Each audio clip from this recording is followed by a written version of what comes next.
नमस्ते, मैं हूं उमा और आप देख रहे हैं ऑर्डिनरी। करे कोई और भरे कोई, इस कहावत को आप सब जानते होंगे, समझते होंगे। नूरिल के साथ भी कुछ ऐसा ही हुआ।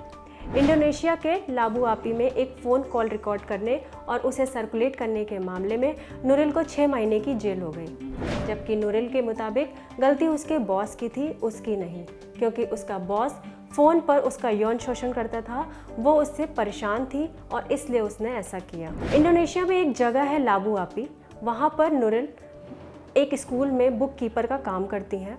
नूरिल की उम्र 41 साल है, वो 3 बच्चों की माँ है।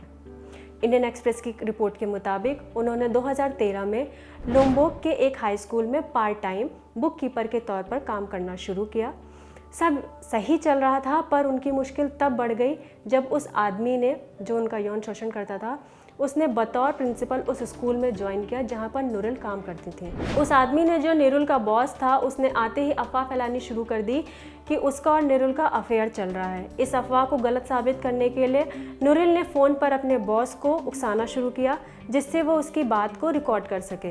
उन्होंने बातचीत की, कॉल रिकॉर्ड की, उस रिकॉर्डिंग को अपने पति और स्कूल के टीचर्स को सुनाया। इस बारे में बॉस को मालूम हुआ, उसने नूरिल के खिलाफ पुलिस में मानहानि का केस कर दिया। पुलिस ने जांच की और नूरिल को 1 महीने की जेल की सज़ा हो गई। 1 महीने की सज़ा होने के बाद मुकदमे से नूरिल बरी हो गई, पर प्रोसिक्यूटर ने मानहानि का केस रिजेक्ट कर दिया और उस पर अश्लील चीज़ें फैलाने का आरोप लगा दिया। नूरिल ने ट्रायल में साफ मना कर दिया कि उन्होंने ये रिकॉर्डिंग नहीं फैलाई है, बल्कि उनके एक साथी हैं जिन्होंने उनके फ़ोन से रिकॉर्डिंग डाउनलोड करके लोगों में सर्कुलेट की है। सुप्रीम कोर्ट में मामला गया। सुनवाई के दौरान कोर्ट ने प्रोसिक्यूटर की साइड ली और कहा कि नूरिल ने रिकॉर्डिंग फैलाने के लिए अपने साथी को कहा था, ना कि उसके साथी ने खुद उसके फ़ोन से डाउनलोड करके ऐसा किया है। इस पर नूरिल के वकील जोको जुमदी ने कहा कि नूरिल माफ़ी के लिए अप्लाई करेंगी, पर वो राष्ट्रपति से माफ़ी नहीं मांगेंगी, क्योंकि उन्होंने कोई क्राइम नहीं किया है, वो किसी भी अपराध की दोषी नहीं है। माफ़ी मिलने से नूरिल के क्रिमिनल रिकॉर्ड भी खत्म हो जाएंगे। वो इस बात पर अड़े रहेंगे, भले ही नूरिल को जेल जाना पड़े। नूरिल उसके लिए तैयार है। नूरिल ने कहा कि वो महिलाओं की गरिमा के लिए लड़ने पर गर्व महसूस कर रही हैं, पर सवाल ये है कि उन्हें जेल क्यों भेजा गया, जबकि भद्दी बातें तो उस आदमी ने की थी, तो फिर उसे जेल क्यों नहीं। वो आदमी साफ साफ कबूल रहा है कि रिकॉर्डिंग में उसकी आवाज़ है। वो ये भी मान रहा है कि उसने ही कॉल किया और सारी बातें भी वही बोल रहा है। उसके बावजूद उसे सज़ा नहीं हुई कि वो कोर्ट की रूलिंग से निराश है। कोर्ट का फैसला सरासर गलत है, इनजस्टिस है। वो एक महिला है और उन्हें महिला की तरह प्रोटेक्ट किया जाना चाहिए, पर वो एक पीड़ित बन गई।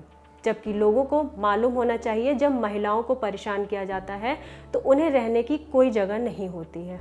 इस मामले में 3 जजों ने एक पैनल में नूरिल को पिछले साल दोषी पाया था और अब 6 महीने की सज़ा और $35,000 का जुर्माना लगाया है। ये रकम नूरिल के परिवार के लिए बहुत ज़्यादा है। कोर्ट ने कहा कि अगर नूरिल ये रकम नहीं देती तो उन्हें 3 महीने जेल में और सज़ा काटनी होगी। इस केस ने इंडोनेशिया में वर्क प्लेस पर प्रताड़ित करने की समस्या को हाईलाइट किया है। राष्ट्रपति जोको विडोडो ने भी पहले कहा था कि वो नूरिल के क्षमादान पर विचार करेंगे, पर शुक्रवार को जब फैसला आया 5 जुलाई को, तो राष्ट्रपति ने संवाददाताओं से कहा कि वो कोर्ट के फैसले पर कोई कमेंट नहीं करेंगे, पर नूरिल को माफ़ी के लिए जितनी जल्दी हो सके उतनी जल्दी अप्लाई कर देना चाहिए, जिससे उनके ऑफिशियल अधिकारी जो भी हैं वो इस मामले पर कानूनी तौर पर कुछ कर सके।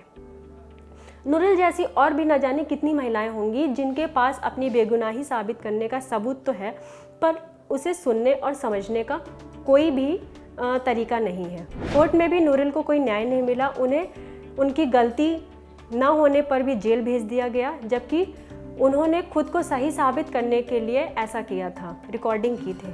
खैर, अब आपको कहावत समझ में आ गई होगी कि जो हमने शुरुआत में कही थी, करे कोई और भरे कोई। पूरे मुद्दे पर आपकी क्या राय है, हमें कमेंट सेक्शन में ज़रूर बताएं। अगर आप ये वीडियो हमारा फेसबुक पर देख रहे हैं तो हमारे फेसबुक पेज को लाइक करें। अगर आप ये वीडियो हमारा यूट्यूब पे देख रहे हैं तो हमारे यूट्यूब चैनल को सब्सक्राइब करें। साथ ही बेल आइकन भी प्रेस कर दें, जैसे ही कोई नया वीडियो हम अपलोड करें उसकी नोटिफिकेशन सबसे पहले आप तक पहुँचे। Thank you.